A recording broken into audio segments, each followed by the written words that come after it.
কি এখন তো এই নীল বিদ্রোহের ইতিহাস নাই, হাজী শরীয়তুল্লাহর নামই নাই, তিতুমিরের নামও নাই, ফরাইজি আন্দোলনের নামই নাই। ইতিহাস পড়বে কি আমাদের বাচ্চারা? পড়তেছে বিবর্তনবাদ। কি পড়তেছে? আর ইতিহাস বইয়ে বিবর্তনবাদ কেন, সেটাও তো একটা প্রশ্ন। ইতিহাস কি এটা? বিবর্তনবাদ কোন ইতিহাস? তাদের মধ্যে একজন বলেছিল, একজন ভদ্রলোক, জ্ঞানী মানুষ, কিন্তু তারা অন্যদিকে জ্ঞানী, আর ইসলামিক জ্ঞান নাই, তো এই কারণেই বলছে ইসলামিক জ্ঞানের অভাব আছে। তো বলছে আসলে এটা বিবর্তনবাদ নয়, এটা হচ্ছে আমাদের আদি মানুষরা কেমন ছিল তাদের চেহারার একটা সুরত দেওয়া হয়েছে, সেটিং দিল। জিজ্ঞাসা করলাম যে আপনাকে এই নিশ্চয়তা কে দিয়েছে, আপনাকে এই জ্ঞানটা কে দিয়েছে যে আমাদের পিতা আদম আলাইহিস সালাম ওই রকম বাঁকা হয়ে হাঁটতেন? কে দিয়েছে?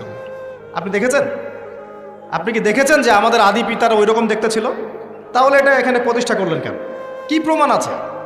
আমরা কি সাহাবীদেরকে দেখেছি? কেউ কি বলতে পারে